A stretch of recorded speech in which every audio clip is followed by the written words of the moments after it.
कितनी ही बार अभिमन्यु ने इसके लिए हठ किया, परिस्थिति भी कुछ ऐसी थी। युधिष्ठिर ने उसको आज्ञा दे दी। अभिमन्यु अपना धनुष लेकर युद्ध भूमि की ओर चल दिया। उसकी रक्षा के लिए भीमसेन, धृष्टद्युम्न और सात्यकी चले। चक्रव्यूह के पास पहुंचकर अभिमन्यु ने बाणों की वर्षा करना आरंभ कर दिया और शीघ्र ही अपने पराक्रम से उसने पहले द्वार को तोड़ दिया और वह तीर की सी गति से व्यूह के अंदर घुस गया। लेकिन भीमसेन, सात्यकी और धृष्टद्युम्न उसके पीछे व्यूह में नहीं घुस पाए। उन्होंने कितना ही पराक्रम दिखाया, लेकिन जयद्रथ ने उनको रोक लिया और वहीं से अभिमन्यु अकेला रह गया। अर्जुन का वह वीर पुत्र अद्भुत योद्धा था। व्यूह के द्वार पर उसे अनेक योद्धाओं से भीषण युद्ध करना पड़ा था, लेकिन उसका पराक्रम प्रचंड अग्नि के समान था। जो कोई उसके सामने आता था या तो धराशायी हो जाता या विचलित होकर भाग जाता था।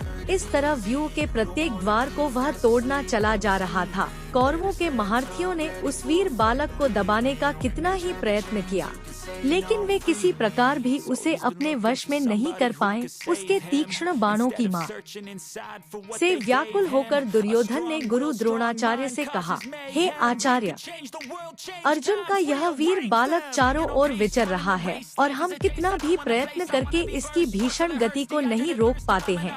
एक के बाद एक सभी द्वारों को इसने तोड़ दिया है। यह तो अर्जुन के समान ही युद्धकुशल और पराक्रमी निकला। अब तो पांडवों को किसी प्रकार पराजित नहीं किया जा सकता। इसी प्रकार कर्ण ने भी घबराकर द्रोणाचार्य से कहा, हे गुरुदेव, इस पराक्रमी बालक की गति देखकर तो मुझको भी आश्चर्य हो रहा है। इसके तीक्ष्ण बाण मेरे हृदय को व्याकुल कर रहे हैं। यह ठीक अपने पिता अर्जुन के समान ही है। यदि किसी प्रकार इसको न रोका गया तो हमारी यह चाल व्यर्थ चली जाएगी। अतः किसी तरह से इसको चक्रव्यूह से जीवित नहीं निकलने देना चाहिए। द्रोणाचार्य अभिमन्यु की वीरता देखकर कुछ क्षणों के लिए चिंता में डूबे रहे। अर्जुन के उस वीर पुत्र के कारण शासन आदि महारथियों को पराजित कर दिया था और राक्षस अलम्बुश को युद्ध भूमि से खदेड़कर बृहद्बल को तो जान से मार डाला था। दुर्योधन के सामने ही उसके बेटे लक्ष्मण को भी उसने मार डाला था। बड़े बड़े शूरवीर खड़े देखते रह गए और वह प्रचंड अग्नि की लपट की तरह सबको भस्म करता हुआ चक्रव्यूह को तोड़कर अंदर घुस गया।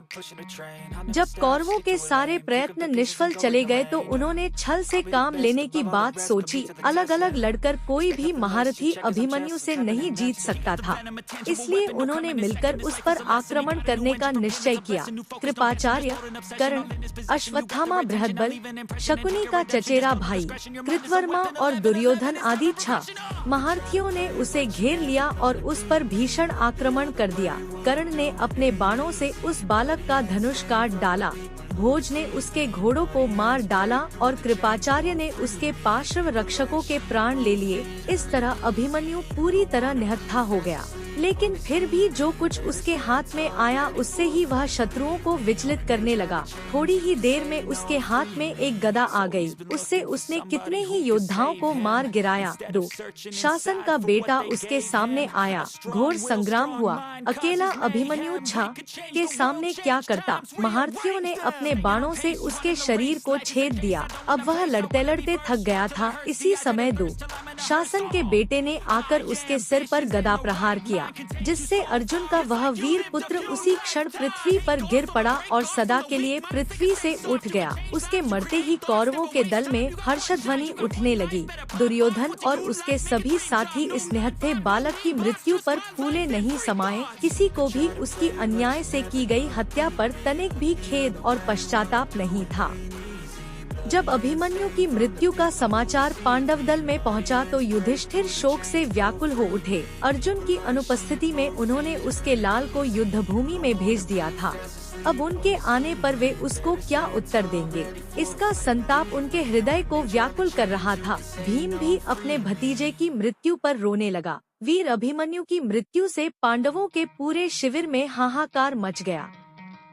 संशप्तकों से युद्ध समाप्त करके जब अर्जुन वापस आया तो वह दुखपूर्ण समाचार सुनकर मूर्छित हो उठा और अभिमन्यु के लिए आर्त स्वर से रुदन करने लगा। श्री कृष्ण ने उसे काफी धैर्य बंधाया, लेकिन अर्जुन का संताप किसी प्रकार भी दूर नहीं हुआ। प्रतिशोध की आग उसके अंतर में धधकने लगी और जब तक जयद्रथ को मारकर उसने अपने बेटे के खून का बदला न ले लिया, तब तक उसको संतोष नहीं आया। श्री कृष्ण को भी अभिमन्यु की मृत्यु पर कम दुख नहीं हुआ था, लेकिन वे तो योगी थी। बालकों की तरह रोना उन्हें नहीं आता था। प्रतिशोध की आग उनके अंदर भी जल रही थी।